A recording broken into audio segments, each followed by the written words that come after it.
30 साल के हो गए, बच्चियां 28 साल की हो गई, क्यों नहीं शादी हो रही? कहा जहेज नहीं बन रहा है। ये भिखारी कब तक घूमते रहेंगे?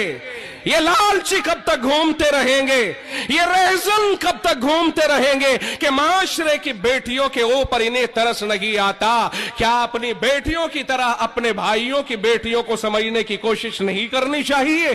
क्या ये गांव की बेटियां गांव वालों की ही बेटियां हैं? क्या मेरी बेटियां नहीं हैं ये? क्या मैं इनको अपनी बेटियों का दर्जा न दूं? क्या मैं ये न समझूं कि ये सारी उम्मत मेरे महबूब सल्लल्लाहु अलैहि वसल्लम की उम्मत है? और मेरे महबूब की उम्मत होने के ये माना है कि आपने सबके दिल में दर्द पैदा किया है। रब कहता है इन्नमल मुअमिनूना इख्वतुन, सारे ही ईमान वाले भाई भाई हैं। मुहम्मदुर रसूलुल्लाह सल्लल्लाहु अलैहि वसल्लम फरमाते हैं कुल्लु मुमिनिन इख्वतुन, सारे ही ईमान वाले भाई भाई हैं। उधर से रब ने कहा, इधर से रसूलुल्लाह ने कहा सारे मोमिनीन भाई भाई हैं। जब भाई भाई हैं और हमें भाई भाई का दर्जा दिया गया है ईमान की बुनियाद पर, एक मोमिन ललिया ने का है, एक आगरे का है, एक शिकोहाबाद का है, एक फला फला जगह का है, हर एक ईमान की बुनियाद पर आपस में भाई भाई है।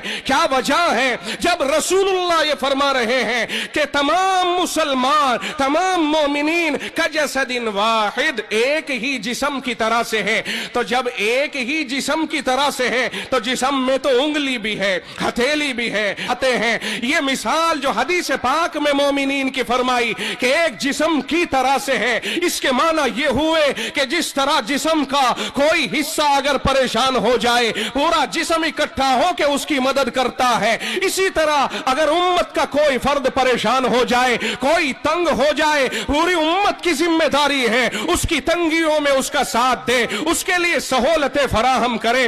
इस हदीस को सामने रखते हुए अब आप सोचिए कि हमारे लिए जवान बेटियां जरूरत बनी हुई है कि उनका निकाह किया जाए। दूसरा तबका चाहता है इसके बाप से इतना माल लिया जाए कि मेरा घर भर जाए। आप बताइए अगर ये उंगली चोट खा जाए, पैर कहे मैं तेरे लिए नहीं जाऊंगा, आंख कहे मैं तेरे लिए नहीं देखूं, जबान कहे मैं तेरे लिए नहीं बोलूं, क्या बदन ऐसा कर सकता है? नहीं कर सकता। फिर मुआशरे के अंदर ये सब कुछ क्यों हो रहा है? इसका जवाब क़यामत के दिन देना पड़ेगा।